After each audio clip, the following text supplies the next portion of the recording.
Om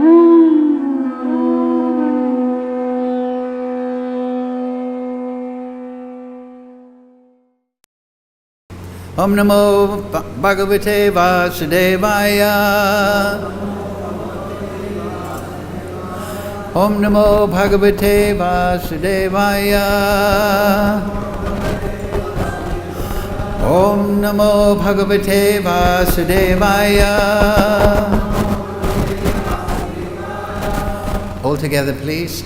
Om Jnana Timarandasya Ganandana Salakaya Chakshuram Militam Yena Tasmai Shri Gurave Namaha Shri Chaitanya Manobhistam Sabhidam Yena Bhutale Swayam Rupa Kadamayam Dadati Swapadantikam Vandeham Shri Guru Shri Yukta Padakamalam Shri Gurun Vaishnavangscha Shri Rupam Sagrajatam Sahagana Raganatham Vitam Tam Sajivam Sarvetam Savadutam Prijana Sahitam Krishna Chaitanya Devam Shri Radha Krishna Padang Sahagana Lalita Shri Vishakam Vitamscha He Krishna Karana Sindhu Dina Bandhu Jagatpase Gopisha Gopika Kanta Radha Kanta Namostute Tapcha Kanchana Gauranga Radhe Vrindavaneshwari Vrishabhana Sutadevi Pranamami Hari Priye Vanchakalpatarubhyascha Kripa Sindhu Bevacha Patitanam Pavnebhyo Vaishnavebhyo Namo Namaha Shri Krishna Chaitanya Prabhu Nityananda Shri Advaita Gadadhara Shivasadi Gaur Bhakta Vrinda Hare Krishna, Krishna Krishna, Hare Hare, Hare Ram, Ram Ram, Hare Hare. So, reading from Srimad Bhagavatam, translation and commentary, His Divine Grace, Srila Prabhupada. Canto 7, Chapter 15, chapter entitled Instructions for Civilized Human Beings. Today's verse is number 69. So, please repeat. Aham prabhavam kaschit kandava upabhahana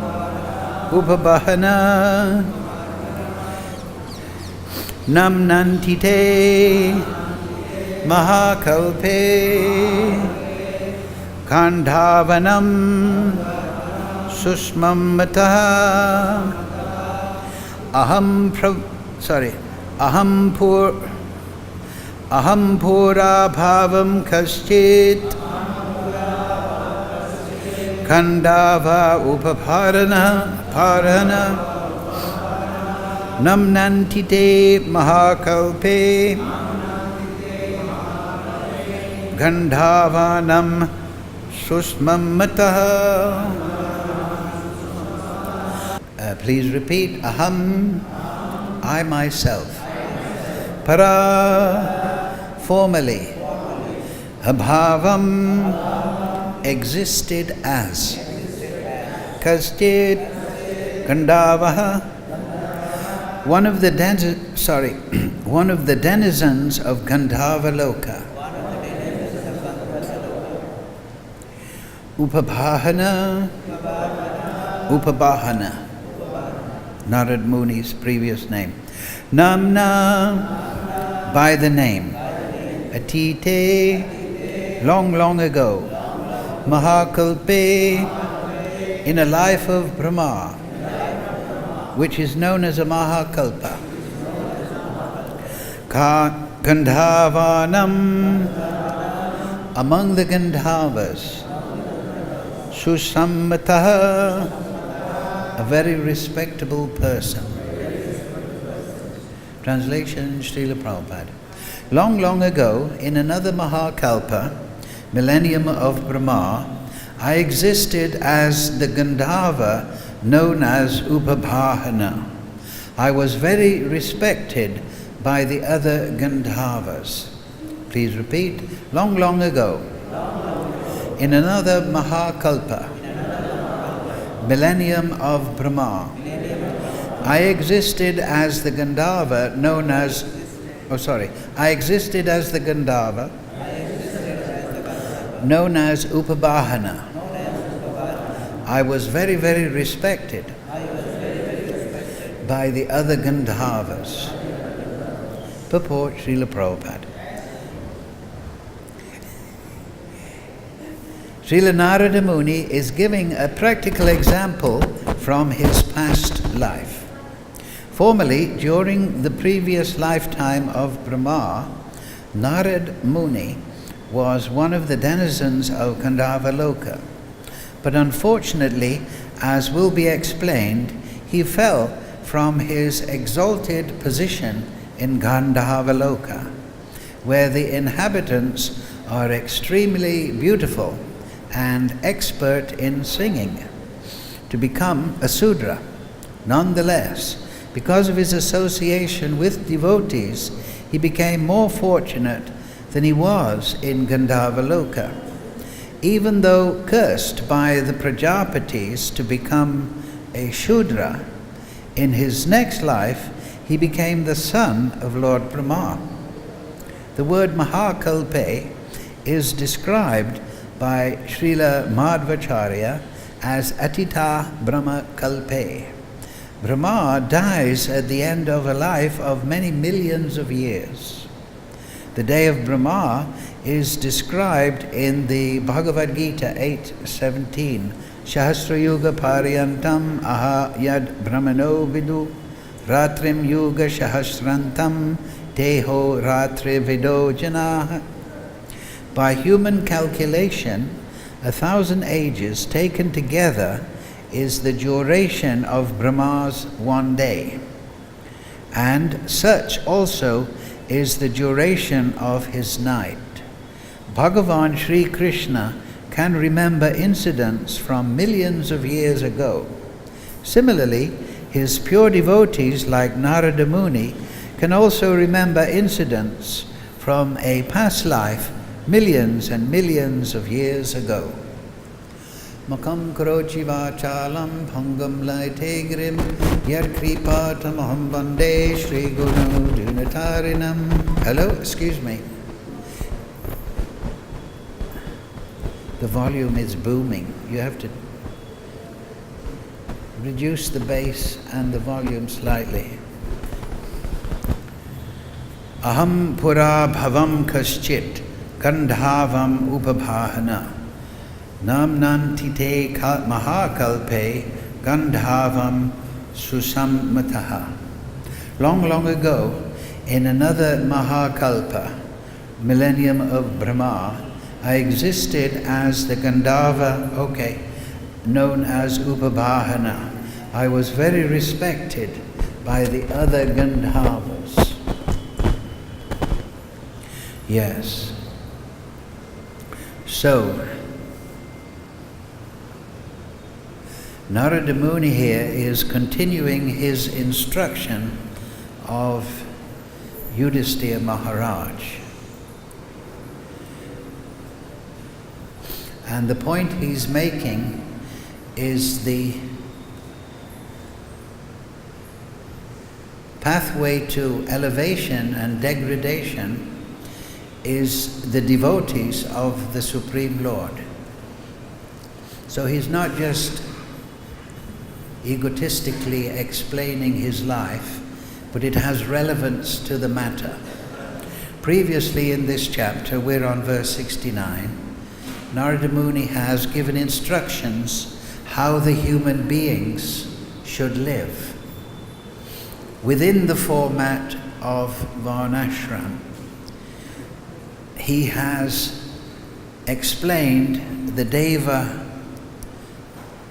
Yajna, the Pritrin Yajna, different samskaras to be performed by the human beings to regulate their activities. One should live by the Shastra, one should be guided by the Shastra and the Mahajan, the sadhus, and one's realized personal guru. That is the success of human life. However, in this later portion, he's going to bring forward that the aim of this regulation is not in itself, but rather to set the format within which one can develop devotion to the Supreme Lord. So we can consider the Varnashram system as the social body. But the soul is enclosed also in a mental body. So Varnashram is there for the social body, but the mental body, or the body containing the consciousness that is spread throughout the body, should be on the basis of Shravanam, Kirtanam, Vishnu, Smaranam, Padasevanam. The 9 processes, techniques of bhakti. And then the soul can achieve the objective of human life, and that is to attain bhakti to Krishna and to transfer himself by the grace of Guru and Krishna to the platform of eternal life of bliss and knowledge in Vaikuntha, in the spiritual kingdom. This material creation, we're within one of the universes, multifarious universes of the material creation, is a mixture of matter and spirit. This body is material, the mental body is material, but the soul is spiritual. And Paramatma, the governor ultimately of the material creation, he is spiritual. Our problem is that we are paying attention to the material. This is called bahirmukh. But the aim of human life is to be antirmukh. And that means to pay attention to the soul and the service of the soul to the Supreme Soul. So the regulations for the external world and the practices to develop the devotional consciousness are given throughout the Bhagavatam. And in that way, one can attain mukti, liberation. Now, what is that liberation? Some people think it means to go to Siddhaloka and to merge in the Brahman. But the Bhagavatam does not agree. There's that verse we often quote, Muktir hitavan yata rupan swarupena avavashtitihi. That mukti is the development of one's swarup. We have this material body, but it is artificial. It is not our self. It is our swabhav.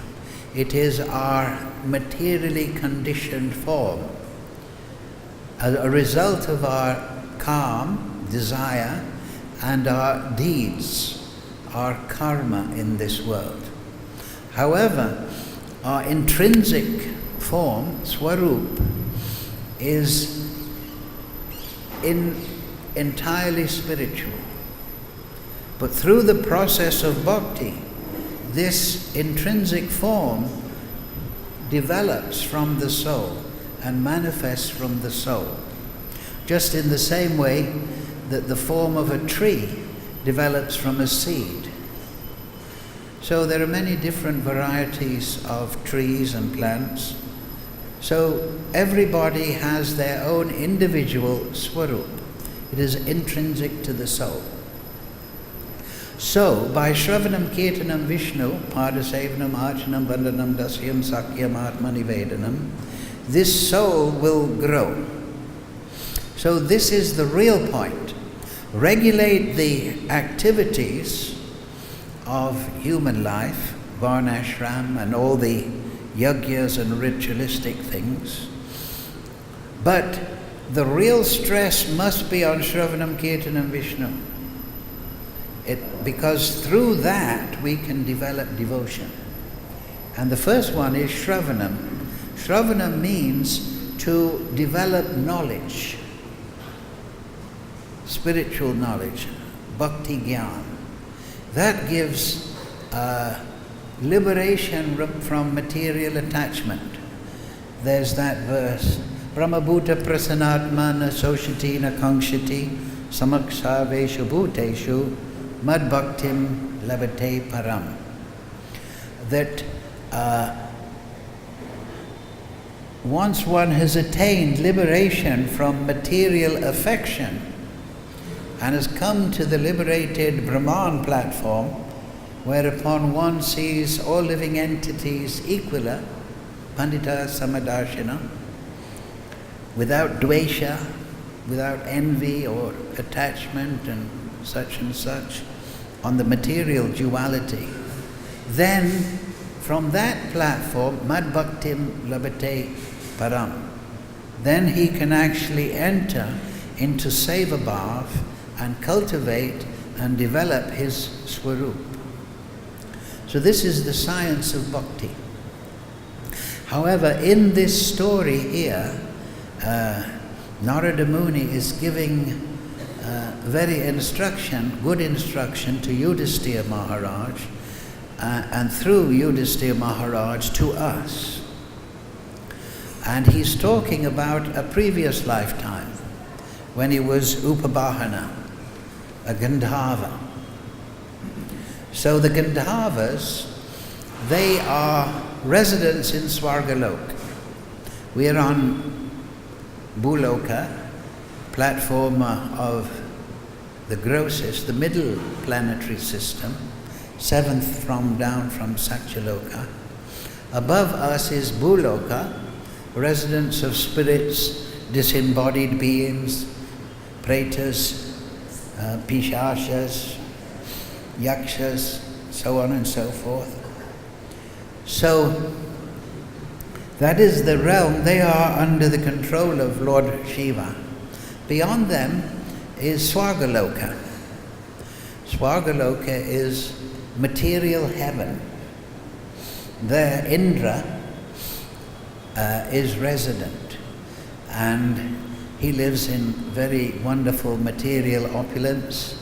He doesn't have a gross body like this thing. He has a fine linga sharira. He can manifest within the gross plane. He can act within the gross plane. And he has a most important job, and that is he supervises the rains throughout the lower planetary system. So the Prajapatis here mentioned are 33 million. There are 33 million administrative demigod positions throughout the material universe. They are like the civil servants. Just like in India, you have the president. So that would be Lord Brahma. And then below him, you have the different departments. Defense departments, finance department, the railway department, the roads department, the health department, so on and so forth. And then within that, there would be different civil servants in the different departments. So the universe, the material world, is run in this way. They're administrated by empowered demigods. Just like the president will empower or appoint suitable persons for the different departments. So Lord Brahma, according to their desire and qualification, will appoint different and empower different demigods to supervise the material affairs. So I don't know how many civil servants there are just in India, but if you consider all the countries in the world, there are about 210. So there must be many millions of civil servants. So these civil servants in the Swargaloka and above are considered Prajapatis. Praja means population and Patis means fathers. So they are fatherly figures. they run the material universe for the benefit of the jivas, the spirit souls within the universe. Now, those that are above the bhuloka are devotees, and so they govern the positive aspects of the material universe. But below bhuloka there is the 7 lower planetary systems, and they also have their top people.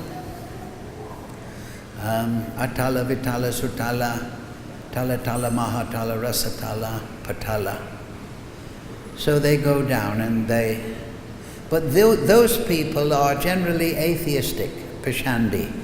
They are not surrendered, they're not devoted to the Supreme Lord. So their function is in the realm of darkness. Just like in India, you have the good government, but then you may have what may be termed as the mafia. And they might be organized and have their kingpins and godfathers running prostitution, gambling, drugs, illicit financial dealings, so on and so forth. So they are not directly serving the government, but they have a function within the material world. And so those persons who may give in great charity but are atheistic, they may attain a high status in the lower planetary systems. And also certain people in this bhuloka system, they may worship these lower entities, known as Satanism, Luciferianism, worships of different ghosts and spirits. Just in the same way, in this material world, people will worship different mafia chieftains, and they'll try to achieve the grace of some mafia chieftain and become his, what do they call them, capo. He might be a leader of a gang in a certain area with a certain thing. So that is the lower planetary system, and above that is the devas, the prajapatis. So the lower planetary systems, the realm of the asura and rakshasa, they are always trying to influence. We see this even within different countries in the world. The mafia type, the rakshasa type, will try to influence the government, and the government will interact with the government and try to keep them in the place, and then they'll try to even take over the government. So this is actually the fate of Kali Yuga. The asura, rakshasa, the pashandi, the atheist, they will have increasing influence on the upper level of government, or the good government, the prajapatis. So Narada Muni is telling how he was one of those exalted personalities. He was a Gandharva. So in the upper planetary system, there you can divide the residents into two. One of the Prajapatis running, they're like the civil servants of Lord Brahma. They're running the different departments. But then you also have those pious individuals who are theistic in thought. They accept the supremacy of the Supreme Lord. So they reside amongst the Prajapatis, and they enjoy according to their karma. Just in the same way that we may go to a heavenly place upon this earth realm, we may stay in a big fancy hotel, and there people will be serving us. We get on the telephone and we order a lemon juice, and it comes up. They say, "Thank you very much, sir." we give a tip, and they, oh, now I'd like a sandwich. Okay, sir. So, but as soon as your finances run out and you can't pay the bill, you have to come back down to karma bhumi, tapu bhumi, bhuloka, and generate some good or bad karma. So, apparently, Narada Muni in the previous life he's explaining here was a Gandharva, and he was enjoying. In the Vedas there's an Upanishad and it explains the level of enjoyment of the Gandharvas. It gives the example that a man upon this bhuloka, earthly plane, if he has a good, chaste, faithful, obedient wife, he's in good health, she's in good health, the children are happy and well fed, he's not in debt to anyone, and he has some land, and he's in a safe situation. So more or less his eating, sleeping, mating and defending is harmonious. Then the Upanishad says, this is in the purports to the Baladev Vidyabhushan's commentary on the Vedanta Sutra, then this is considered one unit of happiness. Now it is interesting to note that this is regulated human life, civilized human life. And this is one unit. The Upanishad does not say somebody living an unregulated life, taking drugs and chasing women are more happy.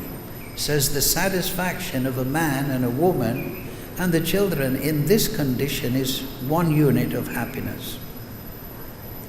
So then the Upanishad says that 50 units of happiness would be like a young prince in a principality. His father is the king, he's carefree, and he has all the facilities of the palace. There are many dancing girls, there's opulence, cloth, there's land, organic food, and he's enjoying very nicely. And that is considered 50 units of happiness on the material Bhuloka plane. But then the Gandharvas are 100 times that prince's enjoyment. So they are actually on the lower rungs of the Swagaloka.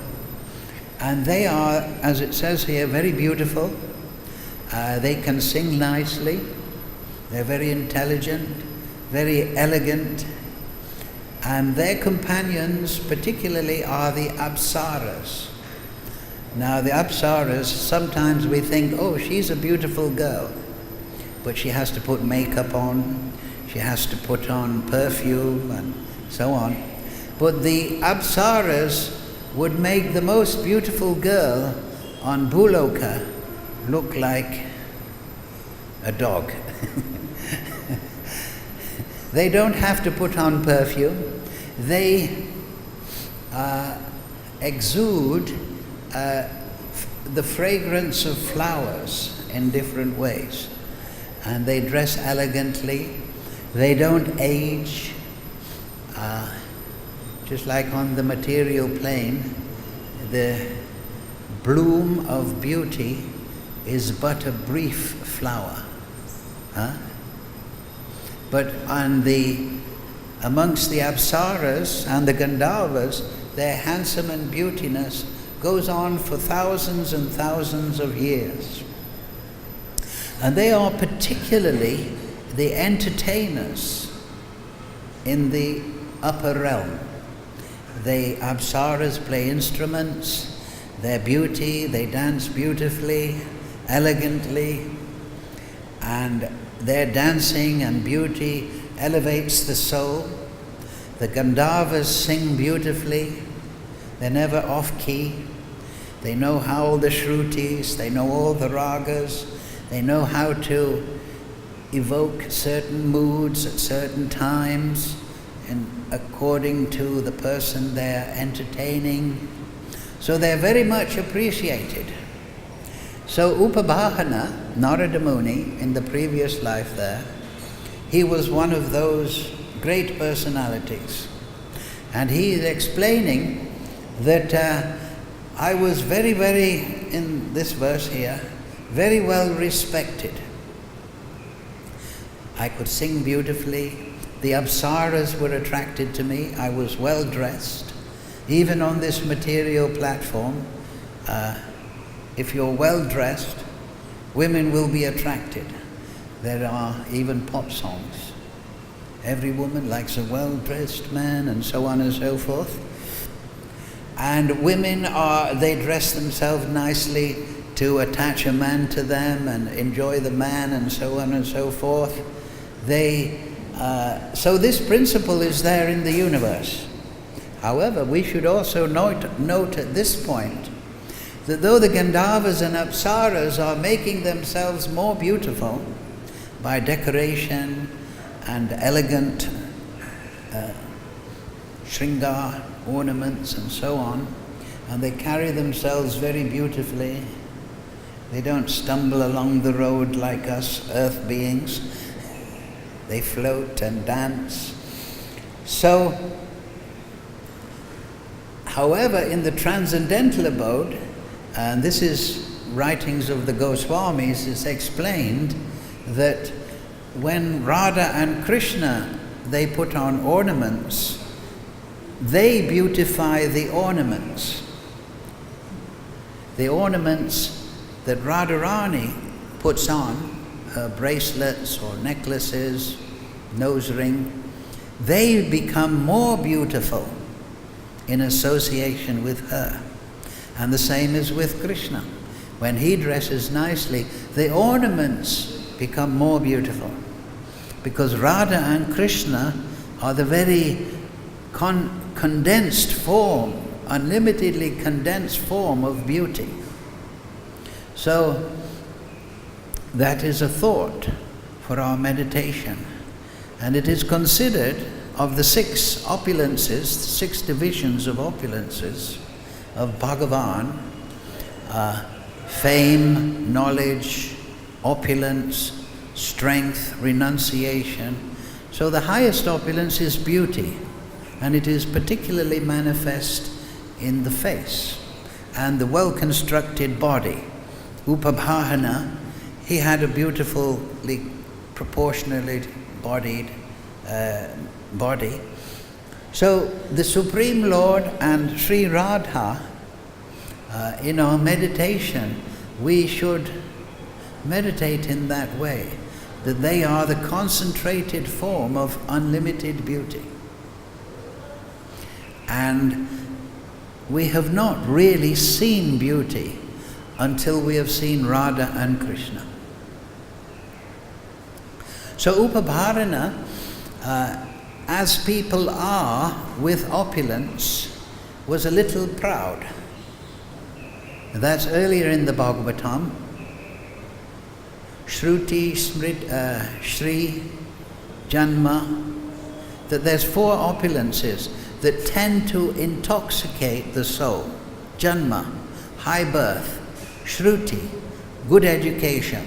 Oh, I'm very learned. I'm from an aristocratic family. Aishwarya, finance, and beauty.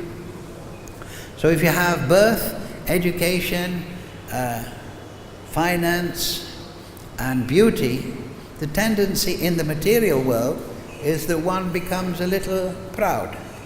Oh, I'm from a high birth, right? We see this, amongst the caste system in India. Oh, I'm a Brahmin. Never mind, I watch television all night, but Duryodhana or Dhritarashtra or somebody is my forefather, and I'm very great, and I've got a good business, and so therefore I'm driving in a big car, and I'm better than the fellow on the street. So this is very bad mentality. Lord Chaitanya has particularly said that as devotees we should avoid this. Tranadapi sunichena tarorapi sahishana amanina maninena kirtaniya sadahari. That we should give all respect to others and expect no respect in return. And Pandita Samadashana, the really spiritually aware person sees everyone on the same plane. And Krishna tells Uddhava in the 29th chapter of the 11th canto that Uddhava, if you want to be, this is called the Paramahansa Samhita, if you want to become a Paramahansa, truly elevated devotee, then you should pay your obeisances to the dogs, hogs, camels and asses. You should pay your obeisances to the dog. As we said before, Brahmabhuta Prasanatmana Sochati Nakanksati, Samak Sarveshu Bhuteshu. Because though certain people may be, or certain jiva, in distraught material circumstances, we should always understand that they are very dear to the Supreme Lord. And there is no question of developing any quality of bhakti to the Supreme Lord if at the same time we have a disparaging attitude to his parts and parcels. I love you, Krishna, but I don't like the human beings. I don't like the demigods. I'm better than them. Well, then what kind of devotion is that? Krishna is the father of everyone. So I love you, Krishna, but I don't like your children. So what kind of, that is at best Kinishtari Kari. And then we can't chant Hare Krishna mantra in ecstasy. The verse before that, Trinadapi Sunechena, Krishna, Lord Chaitanya is saying, I don't have taste for chanting. Your name has all the potency. That's the second verse. Then the third verse, Trinadapi. And then fourth verse says, Nadanam najanam na sundarim. I don't want anything material. I just want your bhakti. So the second verse he's saying, I have no attraction for the holy name. I have no attraction for you. The fourth verse rather, he's saying, I only want you. So this is very instructive, that if we develop true humility, true tolerance, we give respect to all living entities as the part and parcels of Krishna, not as according to their material position, but like it says, Sunecha Saiva Chaiva Swapakecha, Pandita, the elephant, dog eater, whatever, they're all seen by the Pandit, the true Pandit, as Angsa of Krishna. Mavaivangsa Jiva Loke, Jiva Bhuta Sanatana, Manashastra Indriyani, Prakriti Stani Kashati. But they're struggling in the material world. So this is the vision of the Vaishnava, who is devoted to Krishna and devoted to the welfare of all living entities.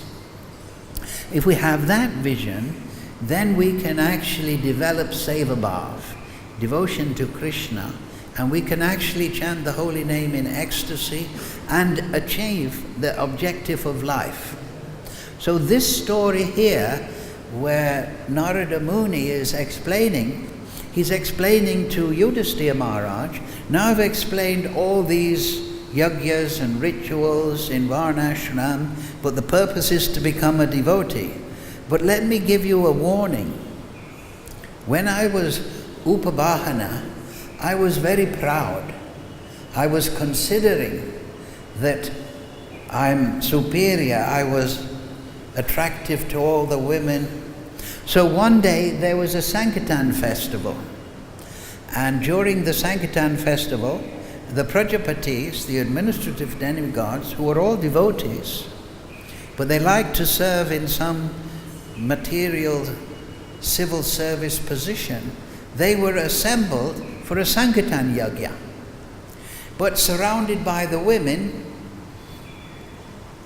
to please the demigods, perhaps, or to display my opulence, self-intoxicated a little bit, I offended the Prajapatis. How? He was singing beautifully. No, I was singing songs praising them. But the Sankirtan festival, like we say, Shravanam Kirtanam Vishnu. Sankirtan is associated with Vishnu. You can't have a Sankirtan that is artificial towards the demigods. So the demigods, the Prajapatis, they were very upset. You're breaking the mood. And it is interesting to note that there in the Swargaloka, different realms, higher realms, subtle realms, they have Sankirtan festival also. We shouldn't consider that it is just on the earth, but it is throughout the universe at all time and place. And the Supreme Lord, He sends different devotees to different places to teach this Shravanam Kirtanam Vishnu. So, Kali Bhajan and Shiva Bhajan, that is anomaly, and it is not ultimately pleasing to the devatas that they should be praised, particularly when they have gathered to teach and chant about the glories of Krishna. So the devatas, who are more powerful than the enjoyers in Swargaloka, cursed, you are just a Sudra. You don't know the Vedic conclusion. You take birth on Bhuloka. You go to earth now. We don't want you here. And he explains, yes, so this is the point. The path of elevation, Mahajyena Kata Swapantha, is by pleasing the devotees. Particularly the Paramahansa Guru, Yasha Deva Parabhaktir. Anyway. So, however, Narada Muni had contradicted that in front of the Prajapatis in a self-intoxicated mood, and so you become a Shudra and learn something down there. And then we know at the beginning of the Bhagavatam what happened. There was the curse of the devotee, and it was ultimately beneficial because he became born as the son of a Sudrani. And then in the rainy system, the sadhus, now rainy season, don't generally move around from holy place to holy place.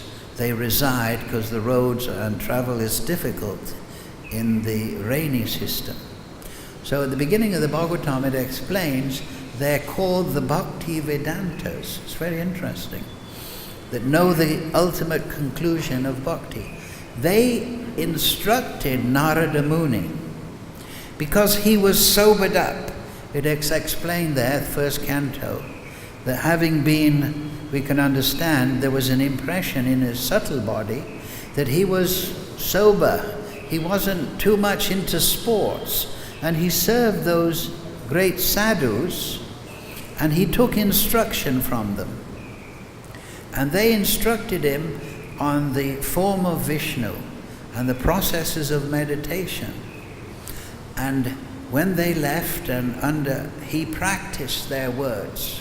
Eventually his mother left this world. He was tied, it explains, by the rope of affection of his mother. But she was bit by a snake one morning when she was collecting water from the well. So free of that affectionate tie, he went north, and every day he would meditate and on the form of Vishnu as he had been taught. And then one evening, this is called Manasamurti.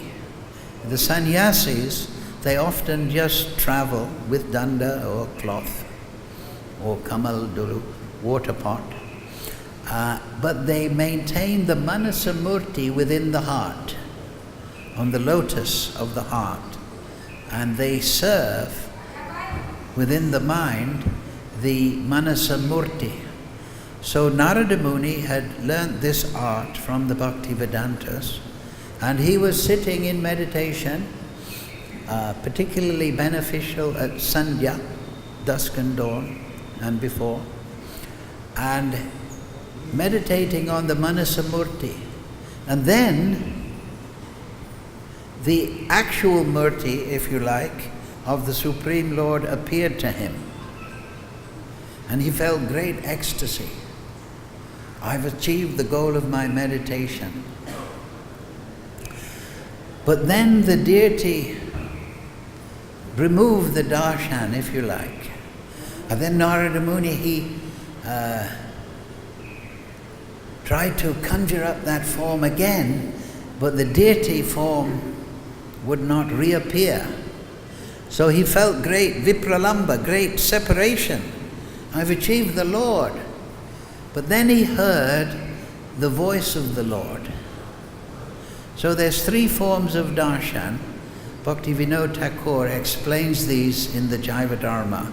One is bhava, ecstasy. Second is vak. The Supreme Lord will give darshan through his words.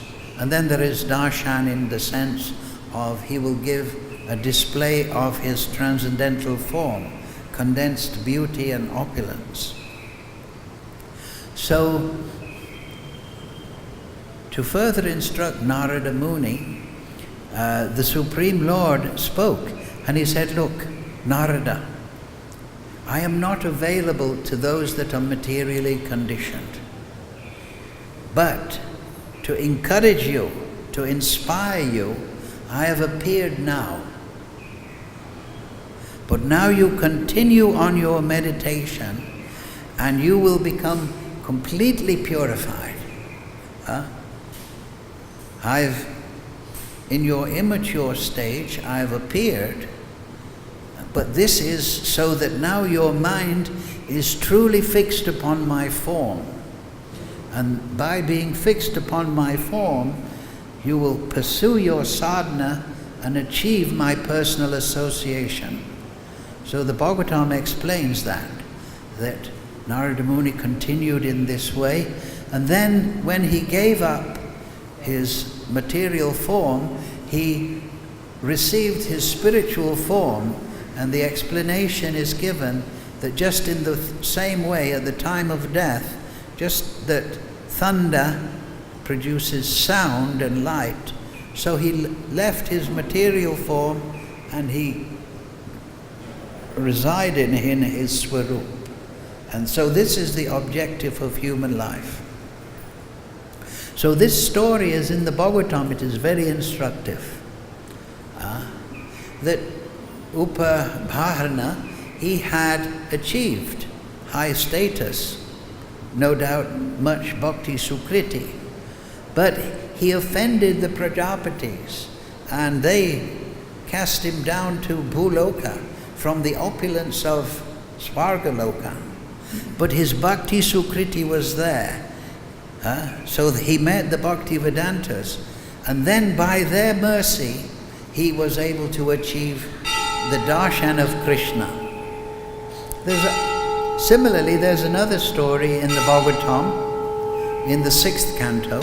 Ajamil also, he was a good brahmachari, but he fell away by bad association. And then the Vishnu Dutas saved him. The Vishnu Dutas saved him and they instructed him. So now, be careful now, you fell down into a bad condition, but now because of your sukriti, Ajamil, we have stopped the Yamadutas.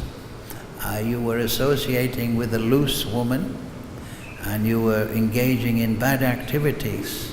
But now, to inspire you, because of your bhakti sukriti, we are returning you, and it is explained there in the 6th canto, that Ajamil, he then purified himself by sadhana bhakti and service to the Vaishnavas.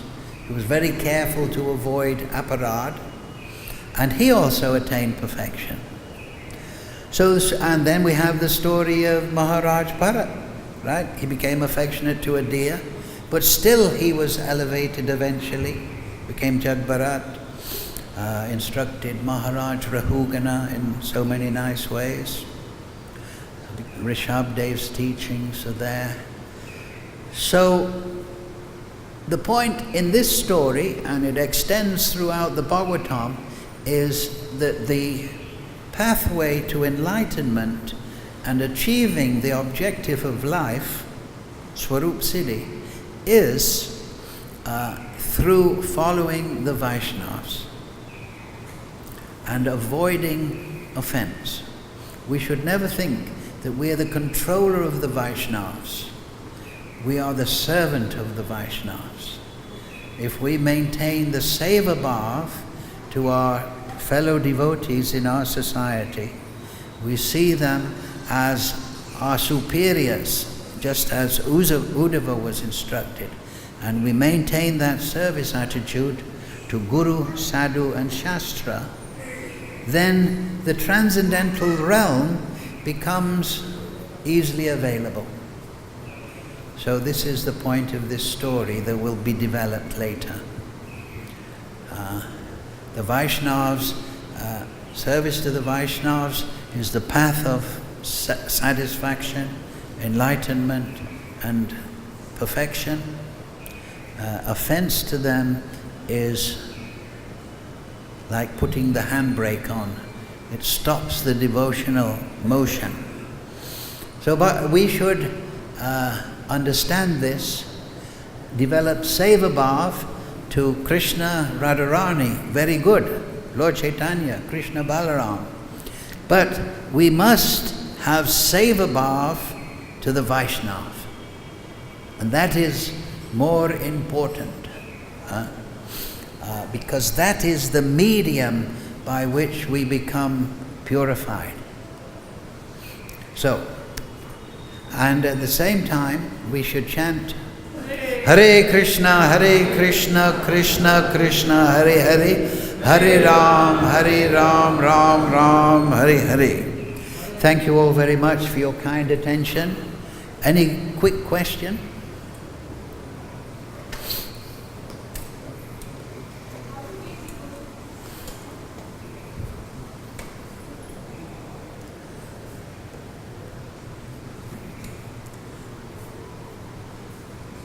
When we say Vaishnavas, we also mean Vaishnavis. How we can attain the devotion, pure devotion of Krishna? Well, that's what the class was about. But if you want it summarized, Chaitanya Bhagavat instruction is given. Bhajo Krishna, Bolo Krishna, Krishna Upadesha Karo. That means we should adopt Radha Krishna as our Ishtadev, our objective. We should Bolo Krishna, we should chant Hare Krishna mantra and Krishna Upadesha Karo.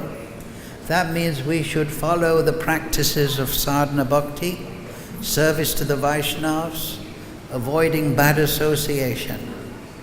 Right? Bhajo Krishna, Bolo Krishna, Krishna Upadesha Karo. Right, Chaitanya Bhagavat? Yes, is it correct? And you should read Chaitanya Bhagavat. I edited that book. It is completely ecstatic book. Right? I'm going to reproduce it for the devotees here. So remember those three things, right? You've got 5 fingers, right? So 3 things you can remember. What are they? Tell me now.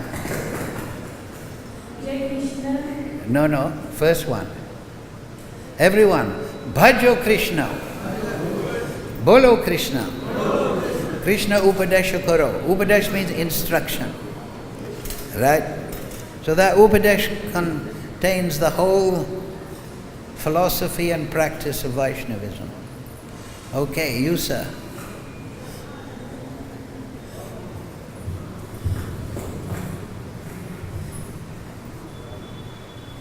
Hare talk about the opulence part. Excuse me? Opulence. You said that the Gandharvas... Your question is about? The opulence. You said that the Gandharvas, they dress themselves very opulently. Speak a little slower unless you're booming. The Gandharvas, they dress themselves very opulently. So my question is... What was that? You're speaking unclearly.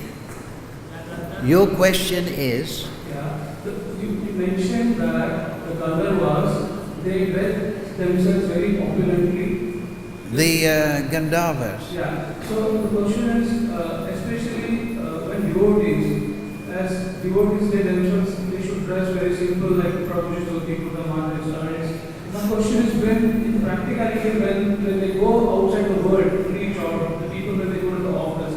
Yeah, so, but what should be the mood when they dress themselves very opulently? yes, that's a very good question. So the real dress of a devotee is devotion. Right? If you're dressed in devotion, then it doesn't matter what your cloth is.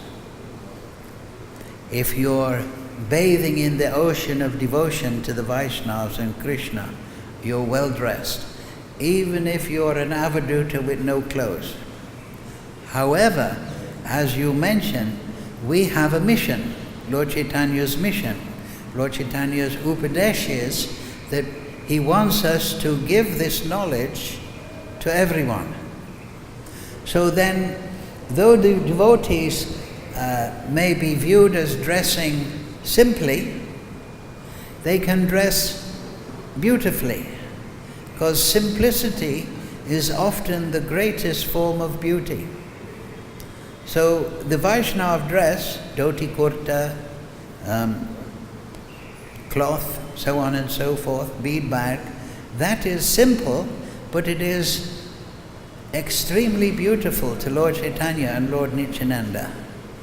But the main thing is also, we should not dress in tattered clothes. We should go to the temple managers and get nice cloth. And the cloth should be very clean, well cut. And we see that Prabhupada, he was always paka, simple, but nice. And we dress nicely for the pleasure of Krishna. Because when we come to temple, we're taking darshan of Lord Chaitanya, Krishna Balaram, Radhasham Sundarlili, Vishaka, and Gomata, Tulsi, Shalagram. We are taking darshan of them, but we should understand that I want to put on nice tilak, my dhoti is tied nicely, my cloth is clean, because they are taking darshan of us. The devotee is the object of Krishna's love.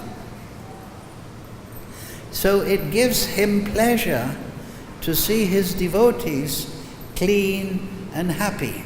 Susukam kartam avyayam. Devotional service should be performed joyfully. We like a joyful servant, do we not? If somebody comes to the room and he's in a bad mood and he wants to clean the room, well, if he's in a bad mood, I'd rather clean it myself. But if he's joyful and eager to clean the room, okay, if that's your desire, go ahead. You understand? So, kartam, susukam kartam avyayam.